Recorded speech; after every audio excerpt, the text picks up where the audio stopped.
بسم اللہ الرحمن الرحیم۔ تمام تعریفیں اللہ کے لیے ہیں۔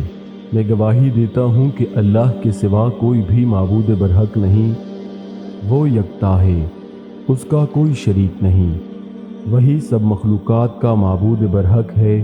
اور میں یہ بھی گواہی دیتا ہوں کہ ہمارے نبی محمد مصطفیٰ صلی اللہ علیہ وسلم اللہ کے بندے اور اس کے رسول ہیں۔ آپ تمام انبیاء کرام اور رسولوں کے سربراہ ہیں۔ یا اللہ ان پر، ان کی آل اور تمام صحابہ کرام پر رحمتیں، سلامتی اور برکتیں نازل فرما۔ السلام علیکم روحانی حق کے پیارے دوستوں، میری پیاری بہنوں اور پیارے بھائیوں۔ پیارے دوستوں، ذی الحج کا مبارک مہینہ شروع ہو چکا ہے اور اس مہینے کا ایک ایک لمحہ بہت قیمتی ہے۔ آج کی اس ویڈیو میں ہم آپ کو ایک ایسا وظیفہ بتائیں گے جو آپ نے ہر روز مغرب کے بعد کرنا ہے۔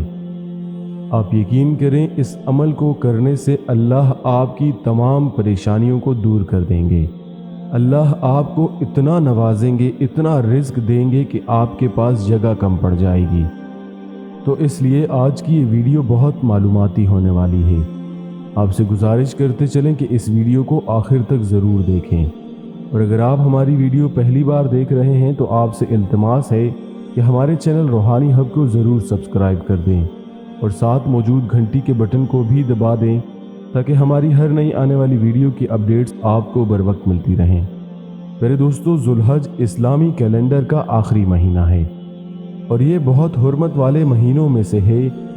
قرآن میں اللہ نے اس مہینے کی ابتدائی 10 راتوں کی قسم کھائی ہے۔ اللہ تعالیٰ قرآن میں فرماتے ہیں، قسم ہے فجر کی اور 10 راتوں کی۔ ان 10 راتوں سے مراد ذی الحج کی پہلی 10 راتیں ہیں۔ جو ذات خود عظیم ہو اور وہ ذات جس کی قسم کھاتی ہے، اللہ کا قسم کھانا ان دنوں کی عظمت اور فضیلت کی واضح دلیل ہے۔ آپ علیہ السلام نے ان دنوں کو سب سے اعلیٰ قرار دیا ہے۔ اللہ کو ان دنوں میں نیک عمل بہت محبوب ہیں۔ میرے دوستو، رسول اللہ صلی اللہ علیہ وسلم نے فرمایا، کسی بھی دن کیا ہوا عمل اللہ تعالیٰ کو ان 10 دنوں میں کیے ہوئے عمل سے زیادہ محبوب نہیں۔ صحابہ نے پوچھا، اے اللہ کے رسول صلی اللہ علیہ وسلم، جہاد فی سبیل اللہ بھی نہیں؟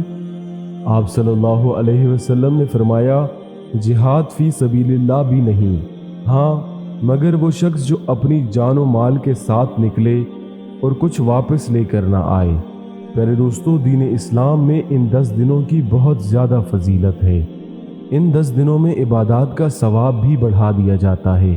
ان 10 دنوں میں آپ جتنی عبادت کر سکتے ہیں کریں، جتنا اللہ کے سامنے رو رو کر گڑ گڑا کر اللہ کو راضی کر سکتے ہیں کریں۔ ان 10 دنوں میں اللہ تعالیٰ اپنے بندوں پر اپنی رحمتیں برساتا ہے۔ میرے دوستو، آپ کی زندگی میں کوئی بھی مسئلہ ہو، کوئی بھی پریشانی ہو، دولت کا مسئلہ ہو، رزق کا مسئلہ ہو، نوکری کا مسئلہ ہو، یا پھر آپ کے کاروبار میں مسئلہ ہو۔ اکثر لوگ کاروبار شروع کرتے ہیں اور ان کے ابتدا میں ہی انہیں رکاوٹوں کا سامنا کرنا پڑتا ہے۔ کاروبار نہیں چلتا، بہت نقصان ہوتا ہے۔ اور اس کے ساتھ ہی آج کے اس دور میں جہاں کرونا وائرس پوری دنیا میں پھیلا ہوا ہے، بہت سے لوگ بے روزگار ہو چکے ہیں۔ بہت سے لوگوں کو پریشانیوں کا سامنا کرنا پڑ رہا ہے۔ میرے دوستو، ماہ ذی الحج کا مہینہ بہت زیادہ برکتوں اور رحمتوں والا ہے۔ اس ماہ مبارک کے اندر اللہ پاک سے جو مانگو وہ ذات ضرور عطا فرماتی ہے۔ اگر آپ چاہتے ہیں کہ آپ مالدار ہو جائیں، رزق و روزی کے تمام مسائل جڑ سے ختم ہو جائیں، کاروبار میں برکت ہو، آپ کی اولاد نیک ہو، آپ کو اللہ سیدھے رستے پر چلائے، اللہ آپ کو اپنی رحمت سے نوازے، تو وہ ذات اتنا نوازے گا کہ کبھی آپ کی نسلیں بھی محتاج نہ ہوں گی۔ میرے دوستو، آپ نے بس کرنا یہ ہے کہ اس تسبیح کے ذریعے اللہ کی بارگاہ میں ہاتھ پھیلانے ہیں۔ انشاءاللہ ان خالی ہاتھوں کو وہ کبھی خالی نہیں لوٹائے گا۔ میرے دوستو، آپ نے کرنا یہ ہے کہ مغرب کے بعد جب آپ مغرب کی نماز پڑھ لیں تو اپنی جگہ پر بیٹھ جائیں اور یہ وظیفہ کریں۔ آپ نے پڑھنا ہے، سبحان اللہ